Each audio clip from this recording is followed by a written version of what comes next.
Olá, meus amigos, bom dia, boa tarde, boa noite para vocês, espero que estejam todos bem. Bom, nessa aula a gente começa os crimes contra a família.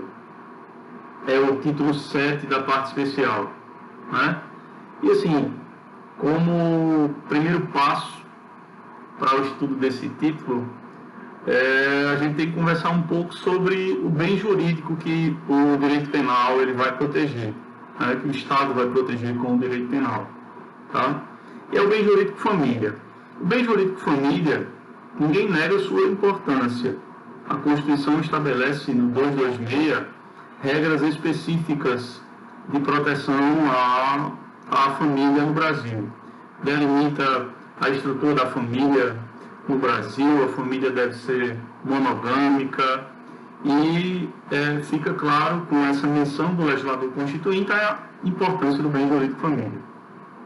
Agora, como devemos proteger o bem jurídico família pelo direito penal?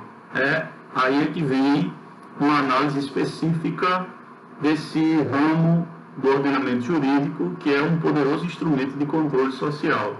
Eu devo lembrar a vocês que o direito penal tem alguns dogmas, alguns princípios que são regras de extrema importância para o direito penal como um todo. Dentre eles, o princípio da intervenção mínima, o Estado só deve utilizar esse poderoso instrumento de controle social, que é o direito penal, só quando necessário, e o Estado ele não pode usar o direito penal para limitar comportamentos que estejam relacionados a escolhas, estilos de vida do cidadão. Isso faz com que a doutrina pontue, alguns doutrinadores pontuem o princípio da alteridade. Então, pelo princípio da alteridade, o Estado deve bem avaliar o bem jurídico família para mensurar a forma mais necessária, a forma mais viável em respeito a esses dogmas do direito penal para que se proteja o bem jurídico família, né? Então, ao que tudo indica, o legislador optou por proteger o bem jurídico família, mas meio que colocando como pano de fundo a lei de registros públicos, né? A Lei 6.015 de 73, salvo engano, né? Então, um reflexo dessa proteção faz com que a gente perceba 4 capítulos desse título. O primeiro capítulo se refere ao casamento, porque se a família é o núcleo da sociedade, o casamento é o núcleo da família. E aí, a ideia de casamento em respeito à previsão constitucional de que as famílias brasileiras devam ser monogâmicas, tá? E aí, no segundo capítulo, fruto do casamento, os filhos, crimes contra o Estado da filiação. E no capítulo 3º, pontuando as responsabilidades que todos os membros que compõem a família devem possuir de uns para com os outros, nós temos as assistências familiares, ou assistência familiar. E fechando esse título, que tem como bem jurídico essencial a família, os crimes relacionados à época de 1940, pátria e poder, tutela e curatela. Eu digo a época porque, de acordo com o Código Civil de 2002, não se fala mais em pátria e poder, se fala em poder familiar, porque todas aquelas regras civis que levavam como parâmetro, tomavam como regra básica, regra geral, o Código de Bevilacqua, que é o Código de 1916, elas hoje veem esse balizamento dessas regras gerais no Código de 2002, que não menciona mais a figura do pátrio poder.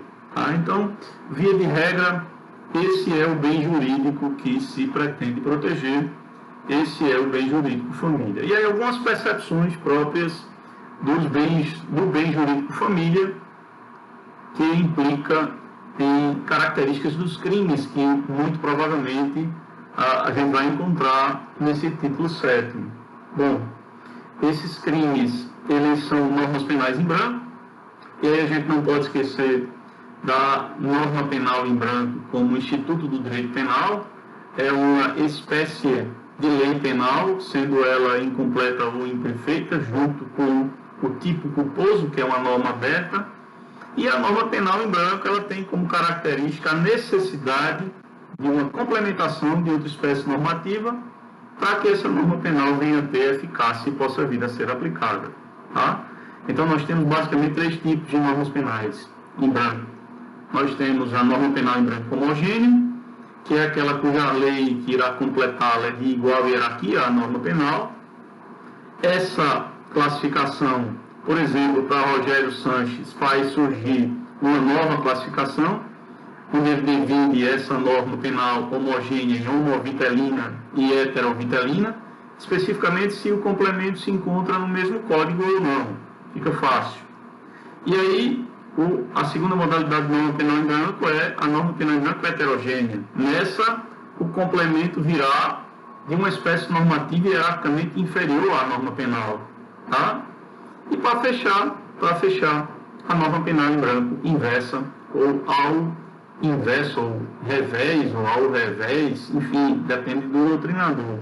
O que fica claro aqui é que o complemento, ele excepcionalmente virá no preceito secundário da pena, que é um elemento acessório na estrutura criada por Carl Billing para a norma penal incriminadora, e ele é acessório porque ele vem sempre depois do preceito primário, que traz a descrição abstrata do fato. Descrição abstrata do fato. Preceito primário, que de regra é o local do complemento da norma penal em branco, e o preceito secundário, que traz a sanção penal, que traz a pena. E aí, na norma penal em branco inversa, é exatamente onde a gente vai encontrar o seu complemento. Tá? Então, sigamos analisando os 4 capítulos dos crimes contra a família.